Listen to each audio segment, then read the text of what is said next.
Once again, welcome back to our channel Sriji Online Classes. This is Nisha. In this video, we are going to learn about French Revolution.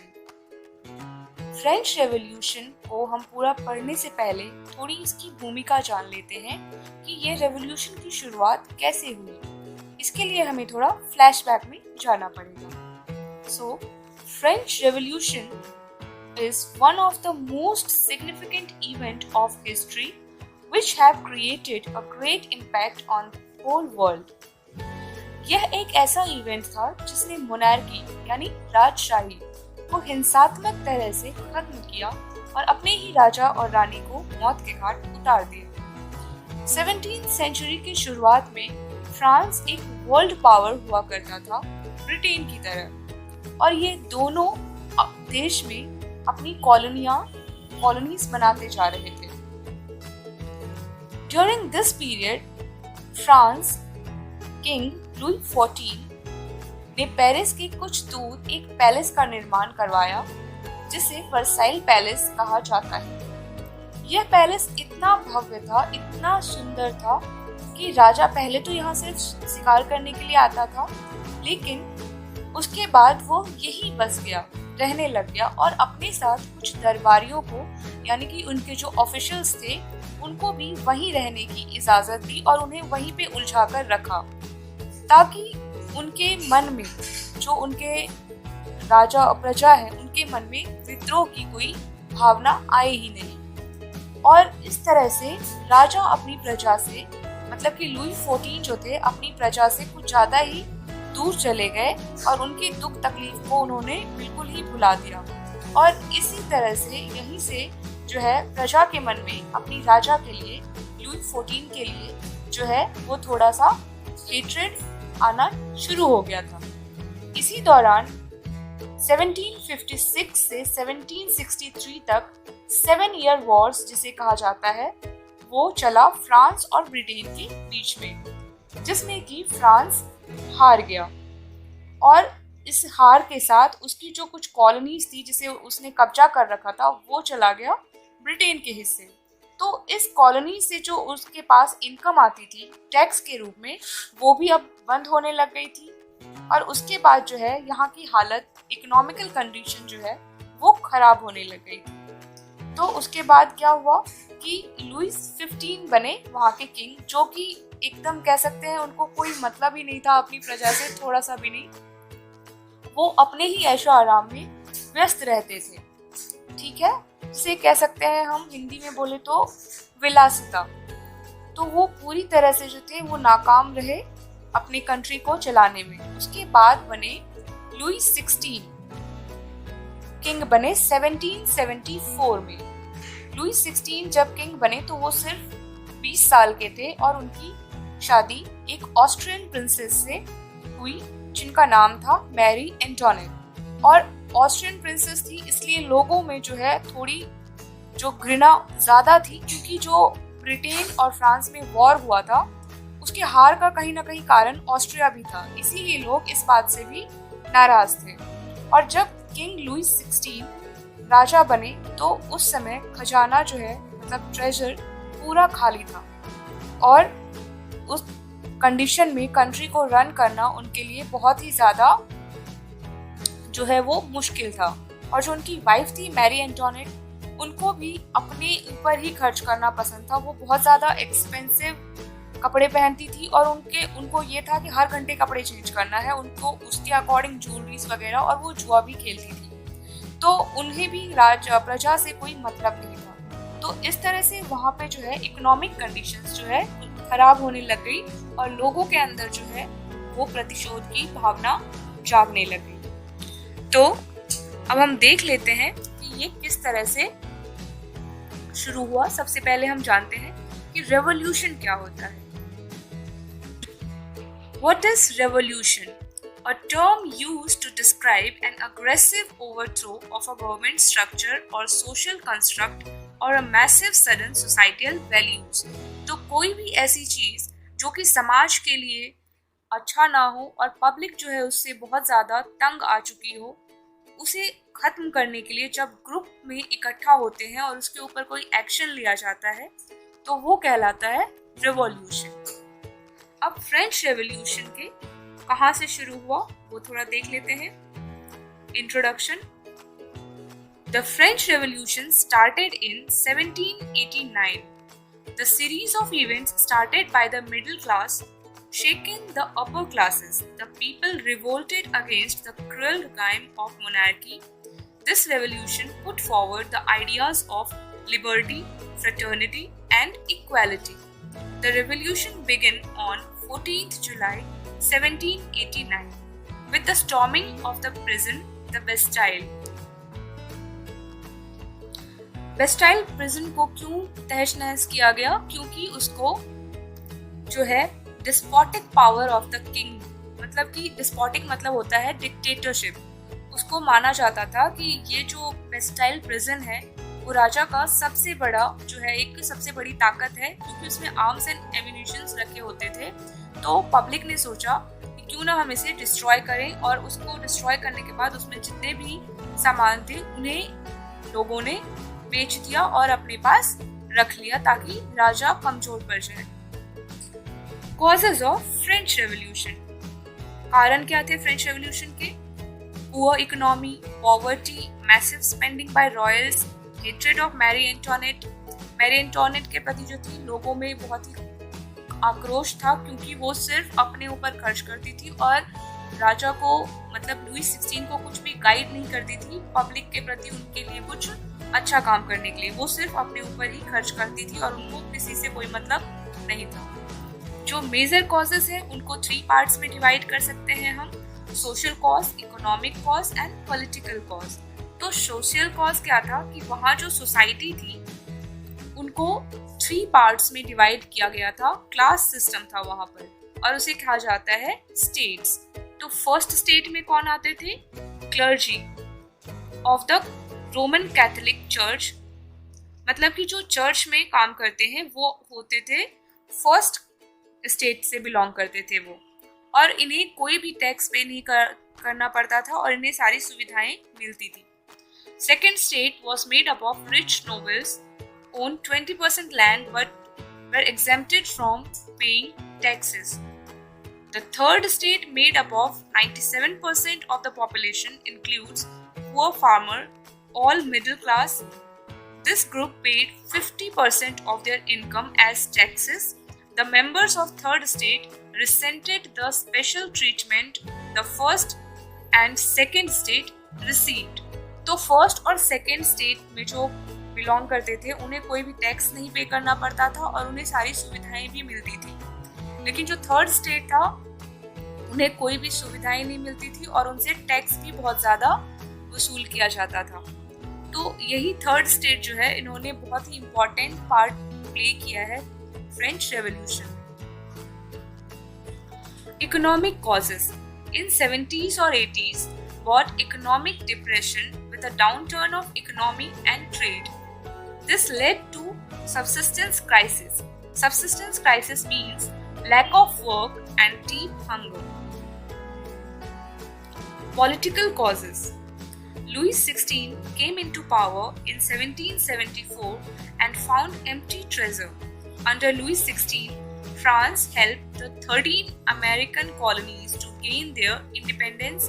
Long year of wars had drained the financial resources of France.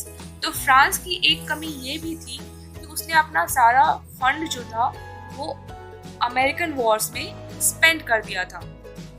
तो इस तरह से जो वहाँ की economy है पूरी तरह तहस नहस हो गई थी। Rise of third state. Social tension were made worse by a growing financial crisis in the 70s or 80s. The French government faced massive debt due to decades of lavish spending, expensive wars, and poor economic planning. By 1789, half the budget went towards interest on the national debt. 25% of people were unemployed. The excessive spending by King Louis XVI and his wife Marie Antoinette angered French citizens, जैसे कि मैंने आपको पहले बताया। The members of the third state get inspiration from the Enlightenment ideas of John Locke, Voltaire, and Jean-Jacques Rousseau. After the success of the American Revolution, the third state began demanding democracy, equality, and liberty in France. तो third state ने कहाँ से revolt का जो है revolution का idea उनको कहाँ से आया? उन्होंने जॉन लॉक और रूसो, वॉल्टायर के कुछ वर्क्स, उनके जो बुक्स थी उनको पढ़ी। वैसे थर्ड स्टेट के सभी लोग पढ़े लिखे नहीं थे, लेकिन कुछ लोग थे, तो जिन्होंने उन्हें पढ़ा उनको वहाँ से एक आइडिया आया कि नहीं, हमें भी अब अपनी कंट्री में डेमोक्रेसी, इक्वालिटी, लिबर्टी चाहिए। और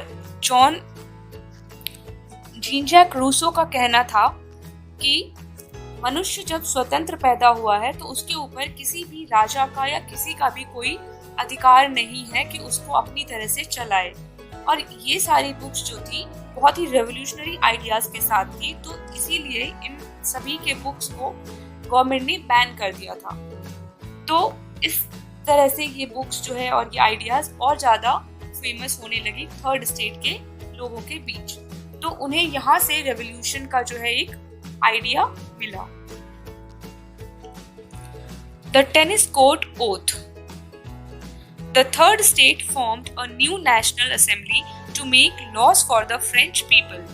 In 1789, the National Assembly swore to a tennis court oath, promising a new constitution and limitations on the king's despotic rule. The National Assembly wrote their revolutionary ideas in the Declaration of the Rights of Man and of the Citizens, which said, Men are born free and equal in rights. Rights include liberty, property, security and resistance to oppression. तो tennis court oath जो है वो third state के लोगों ने अपना एक group बनाया और वहाँ पे टेनिस कोर्ट में पहुँच गए और वहाँ पे एक ओथ लिया, मतलब कि प्रण लिया। ठीक है, और ये इन्होंने क्यों किया था? क्योंकि थर्ड स्टेट के जो लोग थे उन्हें जो है किंग सभी तरह के सुविधाएं नहीं देता था और उन्हें बहुत ही मतलब राइट्स बिल्कुल भी नहीं थे किसी भी चीज़ के लिए। ठीक है, तो उन्होंने टेनिस कोर्ट ओथ में प्रण लिया कि हम फ्रांस में लिबर्टी, इक्वालिटी और फ्रेटर्निटी को सिक्योर करेंगे। ठीक है, और ये आइडिया उन्हें कहाँ से आया? ये इन्होंने विद्रोह की भावना कब जागी? जब उन्होंने जो है वो रूसो और जॉन लॉक जैसे बड़े महान थिंकर्स के आइडियाज़ को पढ़ा और जाना। पहले फ्रांस में क्या था कि राजा को जो है वो दूत माना जाता था, भगवान का। उनको लगता था कि जो ये राजा है हमारे लिए जो करता है वो ही अच्छा है, वो ही सब कुछ है। लेकिन जैसे धीरे धीरे उन्होंने उनकी जो है वो मानसिकता बढ़ी और उन्होंने जो है वो फिलोसोफर्स के बुक्स पढ़े, तो उनकी जो है मन से ये बात जो है वो अब खत्म होने लगी थी कि जो राजा है वही सब कुछ है, ये भावना अब खत्म होने लगी थी। ठीक है, तो टेनिस कोर्ट ओथ का मेन मोटो था कि फ्रांस में लिबर्टी, प्रॉपर्टी, इक्वालिटी को सिक्योर करना। ठीक है, the Bastille and the great fear. Meanwhile, the economic crisis continued. Citizens were without food and faced starvation. Angry protesters in Paris demanded new reform. When rumors circulated that the king was going to send his army to Paris, citizens attacked the prison Bastille to seize weapons to defend themselves. The storming of Bastille in 1789 represented the beginning of the French Revolution. तो Bastille को जो है वो बर्बाद किया गया था। वो एक रूमर फैला था उनके बीच, पेरिस के लोगों के बीच, कि किंग जो है वो अपनी कुछ आर्मी भेज रहा है वहाँ पे उनको खत्म करने के लिए। ठीक है, तो इस रूमर के चक्कर में जो है उन्होंने बेस्टाइल प्रिजन को सोचा कि किंग हमें मारना चाहता है, तो लो हम इसका जो है पावर ही खत्म कर देते हैं बेस्टाइल को बर्बाद करके। ठीक है, I hope you understood. France became a constitutional monarchy. In 1791, Louis XVI finally agreed to a new constitution that limited his power and created a limited monarchy. but Louis XVI failed to work with the National Assembly and France's problem continued. Fearing the spread of France's revolutionary ideas, Austria and Prussia assembled to restore France's absolute monarchy. तो ये जो है कहने की बात थी कि जो कॉन्स्टिट्यूशनल मोनार्की जो है वो पहले क्या था कि राजा के जो सोल्जर्स वगैरह होते थे, आर्मी, वो अपनी मनमानी जो है वो करते थे और राजा अपनी ही मतलब दुनिया में व्यस्त रहता था। तो ये कहने की बात थी कि किंग लुई ने जो है उसे कॉन्स्टिट्यूशनल मोनार्की एक बनाया है और वहाँ पे पावर जो है किंग का वो लिमिटेड किया गया है 1791 में। बट ऐसा कुछ था नहीं। किंग लुई जो है अपने ससुराल वालों के साथ यानी कि ऑस्ट्रिया और प्रूशिया उनके साथ मिलकर जो है यहाँ पे जो विद्रोह की भावना जाग रही थी उसको खत्म करने के चक्कर में लगा हुआ था। और ऑस्ट्रिया और प्रूशिया जो बाकी उसके कंट्रीज थे फ्रांस से लगे हुए, उनको भी डर था कि कहीं ये जो रेवोल्यूशनरी आइडियाज है वो हमारी कंट्री तक ना पहुंच जाए। तो वो भी इस रेवोल्यूशन को खत्म करने के लिए अपना एकजुट हो गए थे, सब मिलके इसे खत्म करना चाहते थे इस रेवोल्यूशन को। French revolution turns radical. In 1792, Radical took control of France and made important decisions. तो 1792 में जैकबिन क्लब्स बनाए गए थे और इसका जो हेड था वो मैक्सिमिलियन रॉब्सफायर था। War was declared against Austria and Prussia, and 3 lakh French soldiers were drafted into a national army in order to defend France. The French monarchy was overthrown and the Democratic Republic was created, called the National Convention. The slogan of the French Revolution became Liberty, Equality and Fraternity. In 1793, King Louis XVI was arrested, convicted of treason and executed by guillotine. तो 1793 में king को arrest कर लिया गया, Louis 16 को, और उनको राजद्रोह के आरोप जो है उन पे लगाए गए और उनको गिलेटाइन मतलब उनको मौत के घाट उतार दिया गया। गिलेटाइन क्या होता है ये हम इसमें आगे पढ़ेंगे। ट्रेजन मतलब होता है राजद्रोह। तो इस तरह से यहाँ पे किंग लुई की कहानी जो है वो समाप्त होती है। अब हम आगे देखते हैं। The rain of terror. Rain of terror जो है the period from 1793 to 1794, reign of terror मतलब आतंक का राज, is referred to as reign of terror as Maximilian Robespierre followed a policy of severe control and punishment. तो Louis 16 के खत्म होने के बाद जो है यहाँ पर रूल कौन करने लग गए थे? मैक्सिमिलियन रॉब्सपायर, जो कि जैकबिन क्लब के जो थे वो लीडर थे। तो सारा रूल जो है पावर इनके हाथ में था और इन्होंने क्या अपना लिया था? Severe control and punishment. ठीक है।